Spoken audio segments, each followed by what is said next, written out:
Hello বন্ধুরা, tasty কুকে আপনাদের সকলকে স্বাগত জানাই। আর বন্ধুরা, আশা করছি আপনারা সকলে খুব ভালো আছেন।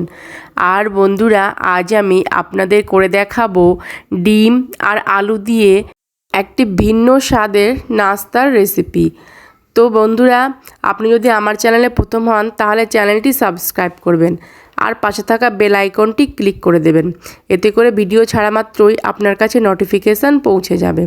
চলুন তাহলে রেসিপিটি শুরু করি। তো বন্ধুরা, রেসিপিটি তৈরি করার জন্য এখানে আমি দুটো আলু ছিলে আর এইভাবে পাতলা পাতলা করে কেটে নিয়েছি। আর আলুটা এইভাবে পাতলা পাতলা করে কেটে নেওয়ার চেষ্টা করবেন। এবার আমি আলুটা একটা বাটিতে ঢেলে নেব। এবার আমি আলুর মধ্যে দিয়ে দিলাম জল, আর আলুটা আমি খুব ভালো করে ধুয়ে নেব যাতে করে আলুর কষটা বের হয়ে যায়। তো বন্ধুরা, আমি আলুটা খুব ভালো করে ধুয়ে আলু থেকে জলটা ঝরিয়ে নিয়েছি। এবার আমি গ্যাসে কড়াই চাপিয়ে দিয়েছি। এর মধ্যে দিয়ে দিচ্ছি 4 টেবিল চামচ তেল। তেলটা আমি হালকা করে গরম করে নিয়েছি। এবার আমি ধুয়ে রাখা আলুগুলো তেলের মধ্যে ছেড়ে দিলাম, আর এর মধ্যে দিয়ে দিচ্ছি সামান্য একটু লবণ। এবার আমি আলুটা নাড়াচাড়া করে 1.5 থেকে 2 মিনিটের মতো ভেজে নেব, গ্যাসের ফ্লেমটা মিডিয়ামে করে। বন্ধুরা, আমি 2 মিনিট আলুটা এভাবে নাড়াচাড়া করে ভেজে নিয়েছি। এবার আমি আলুটা তেল ঝরিয়ে তুলে নেব। তো আলুটা আমি একটা প্লেটে তুলে নিয়েছি। এবার আমি একটা বড় মিক্সিং বোল নিয়ে নিয়েছি। এর মধ্যে 2টো ডিম আমি ফাটিয়ে নিয়ে নেব। আপনারা চাইলে একটা ডিম দিয়েও করতে পারেন। তো আমি এখানে 2টো ডিম নিয়ে নিলাম।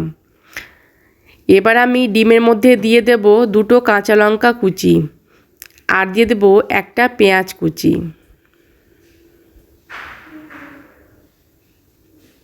এবার আমি দিয়ে দিচ্ছি স্বাদ মতো লবণ, আর দিয়ে দিচ্ছি 1/2 চামচ গোলমরিচ গুঁড়ো। বন্ধুরা, গোলমরিচ গুঁড়োটা অবশ্যই দেবেন, এতে করে ফ্লেভারটা খুব ভালো আসবে। আর দিয়ে দিলাম 1/2 চামচ চাট মশলা।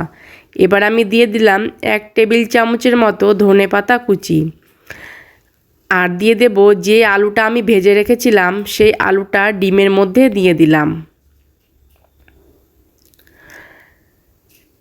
এবার আমি সমস্ত কিছু খুব ভালো করে নাড়াচাড়া করে নেব।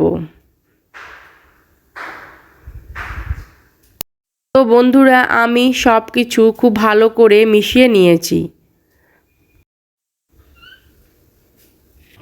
এবার আমার যে আলু ভাজা তেলটা ছিল তার মধ্যে আমি এই ডিমের মিশ্রণটা ছেড়ে দেব। আর তেলটা আমি হালকা করে প্রথমে গরম করেছি। এবার আমি একটা চামচ দিয়ে ডিম আলুর মিশ্রণটা একটু সমান করে এইভাবে ছড়িয়ে নেব।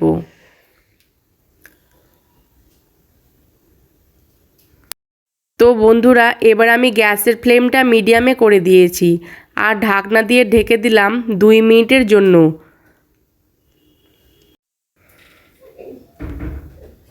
এবার আমি 2 মিনিট পর ঢাকনাটা তুলে নিলাম, আর আমার নিচের সাইডটাও ভাজা হয়ে গেছে। এবার আমি এই ডিম আর আলুর অমলেটটা উল্টিয়ে নেব। তো ডিম আলুর অমলেটটা সাইজে বড় আছে, তাই এইভাবে কিন্তু উল্টানো যাবে না। আমি এখানে একটা প্লেট নিয়েছি। প্লেটটা আমি কড়াইয়ের ওপরে এইভাবে বসিয়ে অমলেটটা উল্টিয়ে নেব। এই যে থালাতে আমি অমলেটটা ঢেলে নিয়েছি। এইবার আমার যে পাশটা হয়নি সেই পাশটা এইভাবে কড়াইয়ে আবার ঢেলে দিলাম। এইভাবে আমি নিচের সাইডটাও লালচে রং ধরা অবধি ভেজে নেব। তো বন্ধুরা, আমার নিচের সাইডটাও ভাজা হয়ে গেছে। এবার আমি এই অমলেটটা একটা প্লেটে ঢেলে নেব।